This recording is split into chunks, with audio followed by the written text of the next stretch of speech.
अब हम लोग देखते हैं सम नंबर 5। सम नंबर 5 में हमारे पास क्या इन्फॉर्मेशन है, 2 balance dice are thrown simultaneously, यानी कि हम लोग 2 डाइस को एक साथ थ्रो कर रहे हैं। इट मीन्स कि एक डाइस के ऊपर कितने नंबर्स होते हैं गाइस, 6, यानी कि अगर 2 डाइस को थ्रो करते हैं तो हमारे टोटल पॉसिबल आउटकम्स गाइस कितने होंगे, तो कि 6 × 6 इज इक्वल टू 36, यानी कि ये हमारा n हो गया। क्लियर। आगे देखते हैं हमें क्या करना है, find the probability that the sum of numbers on 2 dice, यानी कि जो दोनों डाइस के ऊपर नंबर्स मिलेंगे उसका सम यानी कि टोटल इज मल्टीपल ऑफ 2 और 3, सेम एज इट इज जैसा आगे के सम्स में हम लोगों ने किया है। तो कि ए जो है 2 जो है उसको हम लोग ए सपोज करते हैं, 3 जो है उसको हम लोग बी सपोज करते हैं, और का मतलब होता है यूनियन, यानी कि हमें फाइंड करना है P of A union B is equal to P of A plus P of B minus P of A intersect B. Clear. अब इसके लिए हमें फर्स्ट ऑफ ऑल तो वैल्यू चाहिए होगा सबका। क्लियर। तो फर्स्ट ऑफ ऑल फाइंड करते हैं P of A. P of A का मतलब गाइस क्या होगा, तो कि जो सम 2 से मल्टीपल होता हो ऐसा, तो हमें कौन कौन से सम फाइंड करने पड़ेंगे पी ऑफ ए के m अपॉन n के लिए। तो कि m फाइंड करते हैं हम लोग, कौन कौन से सम फाइंड करेंगे इसके लिए, तो कि ऐसे फाइंड करेंगे 2, 4, 6, 8, 10 और 12। ये जितने भी सम्स होते हो, अगर किसी भी डाइस के 2 नंबर का सम इनमें से कोई एक है तो वो 2 से मल्टीपल है। क्लियर। तो वो हम लोग यहाँ पे इंक्लूड करेंगे। तो फर्स्ट वन शुरू करते हैं 1 की लाइन से। गाइज ये जो डाइस के टोटल पॉसिबल आउटकम्स है वो अगर आप लिखना चाहते हो तो आप लिख सकते हो, लेकिन ये कंपलसरी नहीं है। क्लियर। तो आप डायरेक्टली कर सकते हो तो well and good. Okay, first one से हम लोग शुरू करते हैं। तो पहले ऐसा फाइंड करते हैं कि जिसका सम 2 होता हो ऐसे सारे एलिमेंट लिख देते हैं। तो 1 की लाइन से शुरू करते हैं, कौन सा होगा, फर्स्ट वन ही होगा 1, 1, फिर और कोई एलिमेंट नहीं होगा जिसका सम 2 होगा। इट मीन्स कि ये हो गया। अब 4 वाले कंसिडर करते हैं। तो 1 की लाइन में कौन होगा, तो कि 1, 3 होगा। क्लियर। फिर और कोई नहीं होगा। फिर 2 की लाइन में कौन होगा, तो कि 2, 2 होगा। फिर 2 की लाइन में और कोई नहीं होगा। फिर 3 की लाइन में कौन होगा, तो कि 3, 1 होगा। 4 की लाइन में ऐसा कोई नहीं आएगा। क्लियर। तो ये 4 वाले सारे सम हो गए। अब 6 वाले को कंसिडर करते, तो 1 की लाइन में कौन होगा, 1 और 5 होगा। क्लियर। 2 की लाइन में कौन होगा कि जिसका सम 6 होता हो, तो कि 2 और 4 होगा। 3 की लाइन में 3, 3, 4 की लाइन में 4, 2, 5 की लाइन में 5, 1। क्लियर। अब फाइंड करते हैं 8 वाले सम। 8 सम होता हो इसका। 1 की लाइन में कोई होगा नहीं। 2 की लाइन में कोई होगा, यस, 2 और 6। 3 की लाइन में कोई होगा, 3 और 5। 4 की लाइन में कोई होगा, 4 और 4। 5 की लाइन में होगा 5 और 3, और 6 की लाइन में होगा 6 और 2। क्लियर। इट मीन्स कि ये 8 वाले सारे सम हो गए। अब 10 वाला सम फाइंड करते हैं। तो 1 की लाइन में कोई नहीं, 2 की लाइन में भी कोई नहीं, 3 की लाइन में कोई होगा गाइस, देखो 6 और 3, लास्ट सम 9 होता है। इट मीन्स कि नो। अब शुरू कहाँ से होगा, तो कि 4 की लाइन से 4 और 6 10 हो जाएगा। 5 की लाइन में कौन होगा, तो कि 5, 5। 6 की लाइन में कौन होगा, तो कि 6 और 4। क्लियर। अब ये 10 वाले सम भी हो गए। अब लेते हैं 12 वाला सम। 12 वाला हमारे पास सिर्फ एक ही एलिमेंट्स है, वो है 6 और 6। Clear guys. तो ये हो गए हमारे ऐसे पैर कि जिसका सम 2 से मल्टीपल है। क्लियर। इट मीन्स कि काउंट करते हैं कि कितने मिले हैं, 1, 2, 3, 4, 5, 6, 7, 8, 9, 10, 11, 12, 13, 14, 15, 16, 17 एंड 18। इट मीन्स कि हमारे टोटल फेवरेबल आउटकम है 18 डिवाइडेड बाई 36। ये हुआ हमारा P of A. Same as it is हमें पी ऑफ बी भी तो फाइंड करना है। तो पी ऑफ बी में हमारा m अपॉन n क्या होगा गाइस, तो हमें मल्टीपल फाइंड करने हैं 3 वाले। क्लियर। तो 3 के मल्टीपल गाइस कौन कौन से हो सकता है, तो देखो 3, 6, 9 एंड 12 ऐसे हो सकते हैं। तो फर्स्ट ऑफ ऑल हम लोग सम फाइंड करते हैं 3, सबका सम 3 होना चाहिए ऐसा फाइंड करते हैं। 3 से शुरू करते हैं। क्लियर। 1 की लाइन में कौन होगा, आप देखो m इज इक्वल टू, तो कि 1 और 2 हो जाएगा। फिर और कोई आगे होगा नहीं 2 की लाइन में, तो कि 2 और 1। और कोई होगा 3 की लाइन में, नो, 3 हो गया। अब 6 से शुरुआत करते हैं। 6 होता है ऐसा 1 की लाइन में कोई, 1 और 5, यस। 2 की लाइन में, तो कि 2 और 4, फिर 3, 5, फिर 4, 2, देन 5, 1। 6 की लाइन में तो ऐसा कोई होगा नहीं। क्लियर। 9 से शुरुआत करते हैं। 1 की लाइन में कोई होगा नहीं, 2 की लाइन में कोई होगा नहीं, 3 की लाइन में कोई हो सकता है, यस, कौन सा होगा, 3, 6। 4 की लाइन में कोई हो सकता है, तो कि यस 4 और 5। 5 की लाइन में 5, 4। 6 की लाइन में 6, 3। तो 9 सम भी हो गया। और 12 सम होता हो ऐसा सिर्फ एक ही एलिमेंट है हमारे पास, 6 और 6। Clear guys. तो ये हो गए ऐसे पैर की जिसके सम मल्टीपल ऑफ 3 हो रहे हैं। क्लियर। अब काउंट करते हैं 1 2 3 4 5 6 7 8 9 10 11 एंड 12, यानी कि हमारा P ऑफ B कितना होगा 12/36। नेक्स्ट में हमें और भी क्या फाइंड करना है, तो कि इंटरसेक्ट का भी तो वैल्यू फाइंड करना है ना। तो P of A intersect B का मतलब गाइस क्या होगा, तो कि A और B दोनों होना चाहिए। इंटरसेक्ट का मतलब compulsory A and B, 2 and 3। Intersect का मतलब होता है गाइस मल्टीप्लीकेशन, 2 × 3 कितना होगा 6। तो हमें ऐसे वैल्यूज फाइंड करने हैं कि जिसके सम 6 से मल्टीपल होते हो। क्लियर? इट मीन्स कि 6 से मल्टीपल होने वाले कौन कौन चांसेस है, तो कि 6 एंड 12। क्लियर? अब देखते हैं कि 6 वाले कोई मिलते हैं कि नहीं। 1 की लाइन से शुरू करते हैं, हम m फाइंड कर लेते हैं फर्स्ट ऑफ ऑल। तो कि 1 की लाइन में होगा yes 1 and 5, then 2 and 4, then 3 3, फिर 4 2, देन 5 1। 6 की लाइन में तो कोई होने वाला नहीं है। क्लियर? तो 6 वाला खत्म हो गया। अब देखते हैं 12 वाला, जो कि वन एंड ओनली एलिमेंट है 6 एंड 6। तो ये हो गए हमारे ऐसे एलिमेंट्स की जिसका सम 6 से मल्टीपल है। कितने आउटकम्स है टोटल 6। तो इसका आंसर कितना होगा गाइस 6/36।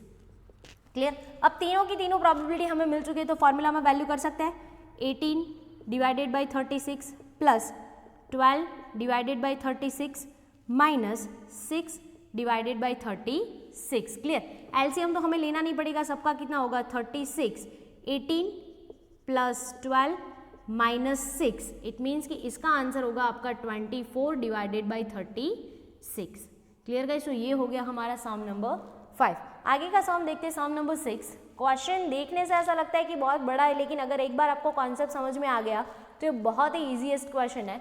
तो फर्स्ट वन देखते हैं, the probability that the price of potato rise in the vegetable market during festival days is 0.8। It means कि गाइज आपको किसी का प्रोबेबिलिटी रेडीमेड दिया है। हमें किसका प्रोबेबिलिटी रेडीमेड दिया है, तो कि पोटैटो का। क्लियर? अब देखो पोटैटो जो है ना उसको हम लोग ए सपोज करते हैं, और जिसका प्रोबेबिलिटी है हमारे पास 0.8। क्लियर? आगे क्वेश्चन देखते हैं, the probability that the price of onion rice is 0.7। जो ऑनियन है ना उसको हम लोग सपोज करते हैं बी, और जिसका प्रोबेबिलिटी है 0.7। आगे देखते हैं, the probability of a rise in a market price of both potato and onion. Potato and onion, potato मतलब ए, ऑनियन मतलब बी, एंड का मतलब क्या होगा इंटरसेक्शन, जितना दिया है 0.6। Find the probability of a rise in a price of at least 1। At least word जब भी आता है गाइज आपको क्या करना होता है यूनियन, क्योंकि यूनियन का डेफिनेशन ही एटलीस्ट वाला है कि एक होगा तो भी चलेगा, दो होगा तो भी चलेगा, दोनों होंगे तो भी चलेंगे। यहाँ पे कंडीशन क्या है, एटलीस्ट मतलब मिनिमम, मिनिमम एक होना चाहिए, ज्यादा होगा तो चलेगा, कम नहीं होना चाहिए। क्लियर? तो यहाँ पे हमें फाइंड क्या करना है, तो कि P of A union B। Formula हमें पता ही है, P of A plus P of B minus P of A intersect B। Clear? अब देखते हैं P ऑफ A हम लोगों ने क्या सपोज किया था, तो कि पोटैटो जिसका प्रोबेबिलिटी है 0.8। तो यहाँ पे रख देते हैं 0.8 प्लस P ऑफ B हम लोगों ने सपोज किया था ऑनियन, वो है 0.7, और इसको माइनस कर देना है 0.6 इंटरसेक्ट। क्लियर? तो ये हो जाएगा 1.1 8 एंड 7, और उसमें से 6 माइनस करना है, यानी कि 0.9 आपके पास बचेगा। क्लियर? तो ये प्रोबेबिलिटी है एटलीस्ट प्रोबेबिलिटी 1 गिवन का। Clear guys? देखते हैं सम नंबर 7। सम नंबर 7 में हमारे पास ऐसा इंफॉर्मेशन है, तो पहले तो देखते हैं कि क्या दिया है। 2 aircraft drop bomb to destroy a bridge, यानी कि एक ब्रिज को डिस्ट्रॉय करने के लिए हमारे पास 2 एयरक्राफ्ट है जो बॉम्ब वहां पे गिरा रहे हैं। Clear? The probability that a bomb drop from the first aircraft and hit the target is 0.9। यानी कि जो हमारा फर्स्ट एयरक्राफ्ट है वो अगर बॉम्ब गिराता है और अगर उसका जो टारगेट है वो हिट होता है, यानी कि लग जाता है, उसका प्रोबेबिलिटी है 0.9। क्लियर? फर्स्ट एयरक्राफ्ट में से अगर कोई बॉम्ब गिरता है और टारगेट लगता है तो प्रोबेबिलिटी है 0.9। Same as it is the probability that bomb drop from the second aircraft and hit the target is 0.7। अगर सेकंड एयरक्राफ्ट जो है वो हिट टारगेट करेगा तो उसका प्रोबेबिलिटी है 0.7। आगे देखते हैं, the probability of one bomb drop from both the aircraft. Both का मतलब क्या होगा गाइस, कंपलसरी। कंपलसरी इवेंट का मतलब क्या होता है, intersection. Both the aircraft hitting the target is 0.63 3, यानी कि अगर हम लोग जो फर्स्ट एयरक्राफ्ट है उसको ए देते हैं, सेकंड एयरक्राफ्ट को बी देते हैं, तो फर्स्ट एंड सेकंड का मतलब क्या हो जाएगा, ए इंटरसेक्ट बी, और जिसका प्रोबेबिलिटी हमें पता है कितना है, तो कि 0.63। क्लियर? तो इसको हम लोग ये भी लिख सकते हैं कि डायरेक्टली पी ऑफ ए, और ये हमारा क्या हो जाएगा, पी ऑफ बी, यानी कि पी ऑफ ए, बी और इंटरसेक्शन 3 वैल्यू अवेलेबल है। क्लियर? आगे देखते हैं क्वेश्चन में क्या बोला है, the bridge is destroyed even if 1 bomb drop on it, यानी कि अगर हम लोग ब्रिज के ऊपर एक बॉम्ब भी डालते हैं ना, तो वो ब्रिज क्या है, टूट जाएगा। Clear? Find the probability that the bridge is destroyed, हमें प्रोबेबिलिटी फाइंड करना है कि ब्रिज टूटना चाहिए। अब वो एक बॉम्ब से टूट रहा है, हमें कोई प्रॉब्लम नहीं है, अगर 2 बॉम्ब डालते हो टूट रहा है, हमें कोई प्रॉब्लम नहीं है, बस ब्रिज टूटना चाहिए। तो क्या ऐसा हो सकता है कि एक बॉम्ब डाला हम लोगों ने, टूट जाएगा? यस। सेकेंड एयरक्राफ्ट ने एक बॉम्ब डाला, टूट जाएगा? यस। अगर दोनों डालेंगे तो भी टूट जाएगा? यस। इट मीन्स कि 1 है तो भी चलेगा, सेकेंड है तो भी चलेगा, दोनों है तो भी चलेगा। इट मीन्स कि ये किसका डेफिनेशन हुआ, यूनियन का।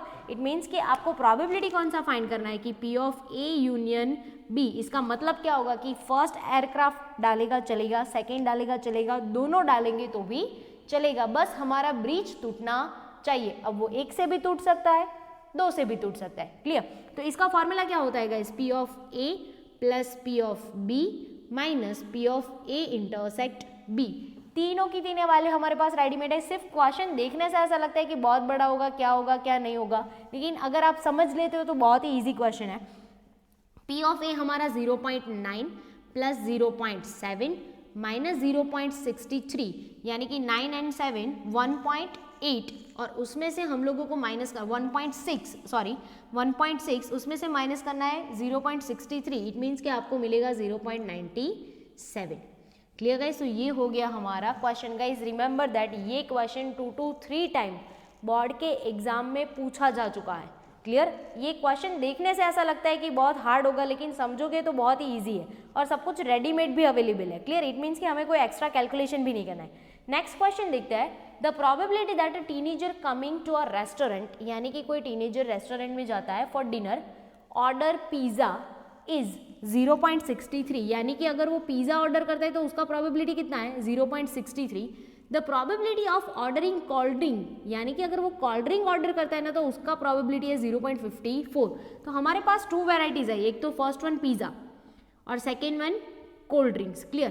तो पिज्जा अगर वो ऑर्डर करता है तो प्रोबेबिलिटी है 0.63, अगर वो कोल्ड ड्रिंक ऑर्डर करता है तो 0.54 प्रोबेबिलिटी है। क्लियर? आगे देखते हैं, the probability that the teenager order at least 1 out of pizza and cold drinks is, at least उसका मतलब क्या होता है गाइस, यूनियन। फॉर एग्जाम्पल अगर हम लोग पिज्जा को ए सपोज करते हैं तो ये हमारा क्या हो जाएगा, पी ऑफ ए, और अगर हम लोग कोल्ड ड्रिंक्स को बी सपोज करते हैं तो ये हमारा क्या हो जाएगा, पी ऑफ बी। अब देखो यहाँ पे क्या दिया है, द टीनेजर ऑर्डर्स एटलीस्ट 1, यानी कि या तो फिर वो पिज्जा या फिर कोल्ड ड्रिंक्स। एटलीस्ट का मतलब क्या होगा, पिज्जा भी मंगवा सकता है, कोल्ड ड्रिंक्स भी मंगवा सकता है, या दोनों मंगवा सकता है। क्लियर? उसका प्रोबेबिलिटी कितना आएगा इसको, कि 0.88। एटलीस्ट का मतलब क्या होगा, P of A union B. Clear? 0.88। अब आगे देखना है, फाइंड द प्रोबेबिलिटी, हमें फाइंड क्या करना है, find the probability that teenager coming for a dinner on a certain day, यानी कि वो डिनर के लिए आता है, order only 1 of the 2 items from pizza and cold drinks, यानी कि अगर वो डिनर पे आता है, हमें प्रोबेबिलिटी फाइंड करना है कि वो दोनों में से एक ही कंपल्सरी, यहाँ पे बोला है कि ओनली 1 ऑफ द 2 आइटम्स, यानी कि दोनों में से सिर्फ एक को ही मंगवा सकता है, ऑर्डर कर सकता है। क्लियर? तो हमारे पास पहले तो चीज़ें कितनी है, 2, पिज़्ज़ा एंड कोल्ड ड्रिंक्स। अगर वो पिज़्ज़ा मंगाएगा तो कोल्ड ड्रिंक्स नहीं मंगवा सकता, और अगर वो कोल्ड ड्रिंक्स मंगवाता है तो पिज़्ज़ा नहीं ऑर्डर कर सकता। क्लियर? इट मीन्स कि हमें ये प्रोबेबिलिटी कैसा फाइंड करना पड़ेगा, डिफरेंस इवेंट, पिज़्ज़ा आएगा, कोल्ड ड्रिंक्स नहीं ऑर्डर कर सकता, कोल्ड ड्रिंक्स ऑर्डर करता है तो पिज़्ज़ा नहीं ऑर्डर कर सकता। क्लियर? दोनों में से किसी एक को ही चूज करना पड़ेगा। तो इट मीन्स कि ये प्रोबेबिलिटी ऐसा हो जाएगा कि P of A minus B और P of B minus A.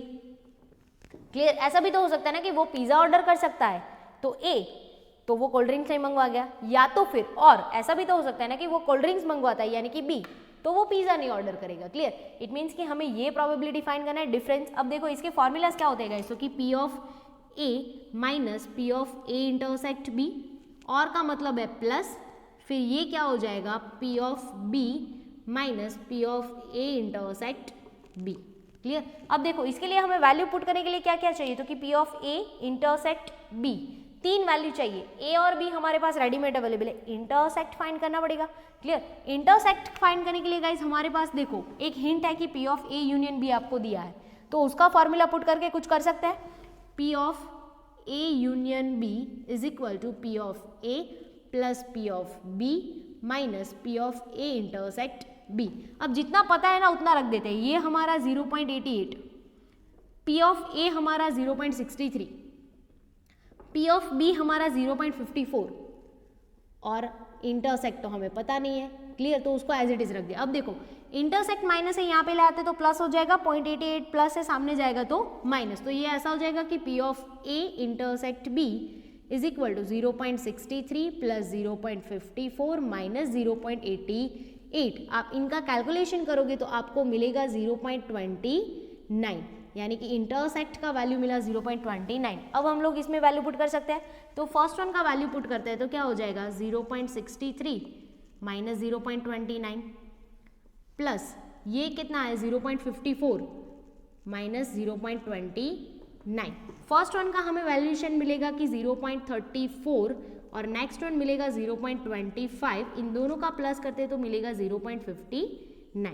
Clear guys. तो ये हो गया हमारा पिज़्ज़ा या तो फिर कोल्ड ड्रिंक्स, दोनों में से कोई एक ऑप्शन चूज करने का प्रोबेबिलिटी।